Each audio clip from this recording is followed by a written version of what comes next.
ാണ് ചന്ദ്രകാന്ത് വിജയുടെ ഇന്നത്തെ ഈ പ്രസംഗം അതിലെല്ലാം അടങ്ങിയിട്ടുണ്ട്. പ്രതീക്ഷകൾ വാനോളമാണ് വിജയ് നൽകുന്നത്. എങ്ങനെ കാണുന്നു താങ്കൾ വിജയുടെ ഈ വരവിനെ?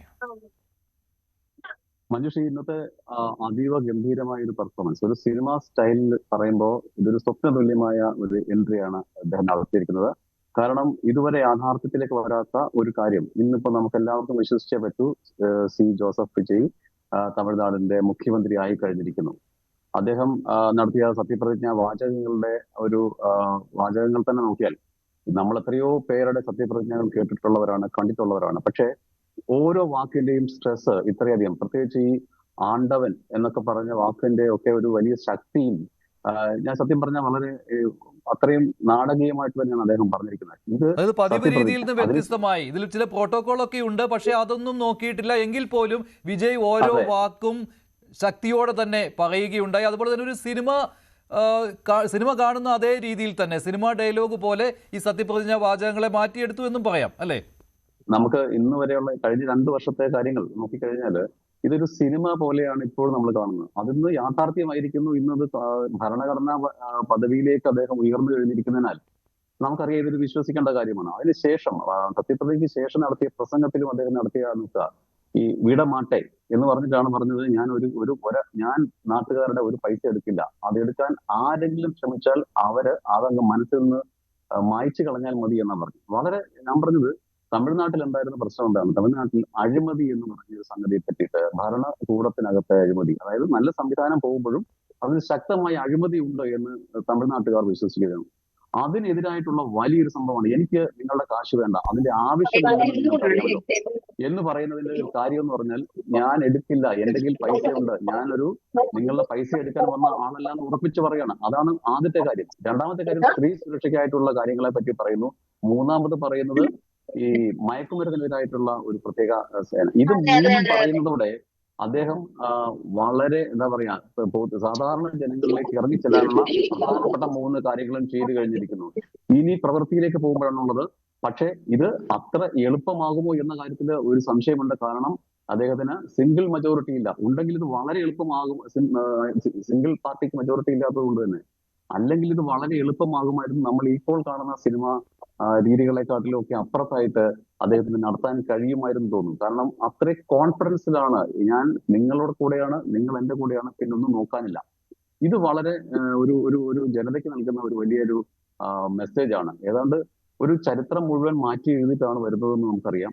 അതൊരു സ്വപ്നതുല്യമായ ഒരു കാര്യമാണ് തമിഴ്നാട്ടിൽ സംഭവിച്ചിരിക്കുന്നത്. ഒന്നാമത്തെ കാര്യം, വിജയുടെ പാർട്ടിക്ക് ഭൂരിപക്ഷം കിട്ടുമോ എന്നുള്ള കാര്യം അതാരും പ്രവചിച്ചിരുന്നില്ല. വളരെ ചുരുക്കം ആളുകൾ മാത്രമാണ് അങ്ങനെ ഒരു പ്രവചനം നടത്തിയിരുന്നത്. അപ്പോൾ അവിശ്വസനീയമായ ഒരു കാര്യം സംഭവിച്ചു എന്ന് വേണം കരുതാൻ. അതോടൊപ്പം തന്നെ വിജയ്ക്ക് ഭൂരിപക്ഷം ഉറപ്പിക്കാൻ കഴിഞ്ഞത്, കേവല ഭൂരിപക്ഷം ഉറപ്പിക്കാൻ കഴിഞ്ഞത് കോൺഗ്രസിന്റെ കൂടി പിന്തുണയുള്ളത് കൊണ്ടാണ് എന്ന കാര്യം കൂടി അവിടെ വരികയാണ്. അപ്പോൾ മുസ്ലിം ലീഗും ഇടത് പാർട്ടികളും BCKയും ഒക്കെ ചേർന്നുള്ള ഒരു സംവിധാനത്തിലാണ്. അത് മുന്നണി സംവിധാനം എന്ന് പറയാൻ പോലും പറ്റുകയില്ല. അത് ഏത് രീതിയിൽ വിജയുടെ മുന്നോട്ടുള്ള പ്രയാണത്തെ ബാധിക്കും എന്നുള്ള കാര്യവുമാണ്. ഇപ്പോൾ മണിശങ്കർ, അദ്ദേഹം വിജയ് ഫാൻസ് അസോസിയേഷന്റെ പ്രതിനിധിയാണ്. ശ്രീ മണിശങ്കർ, നിങ്ങൾക്കും ഒരു ഡ്രീം കം ട്രൂ എന്നുള്ള രീതിയിലേക്ക് വന്നിരിക്കുകയാണല്ലോ. എങ്ങനെ കാണുന്നു ഇന്നത്തെ വിജയുടെ ആ സത്യപ്രതിജ്ഞ ചടങ്ങിനെ? അതൊരു തികച്ചും ഒരു സിനിമ കാണുന്ന പ്രതീതിയായിരുന്നു. ഇതുവരെ കണ്ടിരിക്കുന്ന സത്യപ്രതിജ്ഞ ചടങ്ങുകളെ എല്ലാം മാറ്റിമറിക്കുന്ന രീതിയിൽ.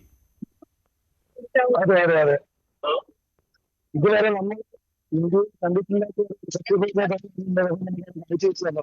കാരണം ജനങ്ങളെ സത്യപ്രതിജ്ഞ ചടങ്ങിൽ പറയുകയാണ്, ജനങ്ങളുടെ ഒരു പണത്തിന്റെ ആവശ്യമില്ല. കാരണം ഞങ്ങൾ ആ പണം ഒന്നും എനിക്ക് ആ പണത്തിന്റെ ആവശ്യമില്ല, ആ പണം ഇവിടെ ജനങ്ങൾക്കായിട്ട് വേണ്ടി തന്നെ ഉപയോഗിക്കുമെന്നാണ് അദ്ദേഹം പറഞ്ഞിരിക്കുന്നത്. ഇത് വളരെ കാലം കൊണ്ട് നമുക്ക് അടുത്തറിയാൻ എന്ത് ചെയ്യണം എന്ന് നമ്മൾ വ്യക്തമായിട്ട്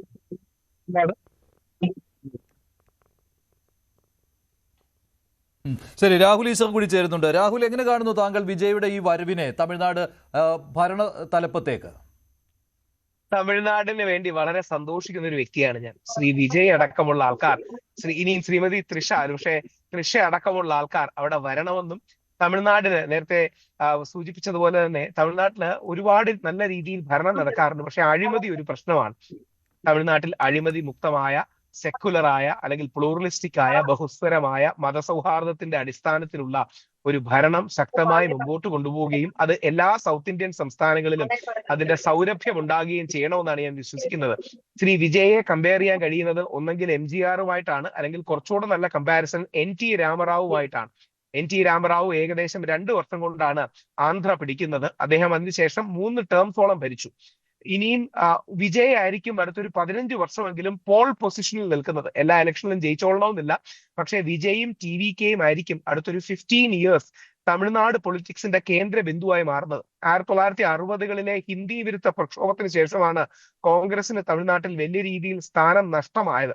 അതിനുശേഷം 60 വർഷത്തോളം ദ്രാവിഡ പാർട്ടികളാണ് അവിടെ പോൾ പൊസിഷനിൽ ഉണ്ടായിരുന്നത്. ദ്രവീഡിയൻ പൊളിറ്റിക്സിന്റെ ബേസിലാണ് തമിഴ്നാട് മുമ്പോട്ട് പോയത്.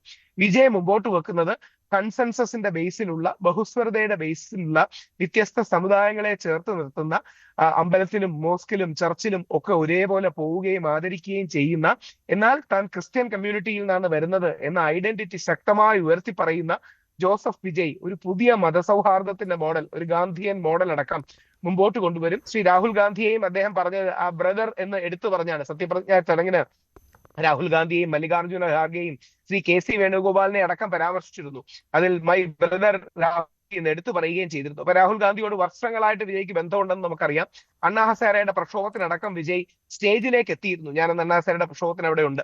അപ്പോൾ ശ്രീ വിജയ്ക്ക് എന്നും ഒരു ആക്ടിവിസ്റ്റ് മോഡ് ഉണ്ടായിരുന്നു. അപ്പം ആ വിജയ് ജയിച്ചത് തമിഴ്നാടിന്റെ വിജയമാണ്. വിജയ് ഇപ്പോഴാണ് ഇലക്ഷൻ നടക്കുന്നതെങ്കിൽ കുറച്ചുകൂടെ വലിയ ഭൂരിപക്ഷത്തിൽ ജയിക്കും. യഥാർത്ഥത്തിൽ ഇപ്പം വിജയ് ഭരണത്തിൽ ഇങ്ങനെ വന്നത് ബാക്കി പാർട്ടികൾക്ക് നല്ലതാണെന്ന് വേണം അവർ കാണാൻ.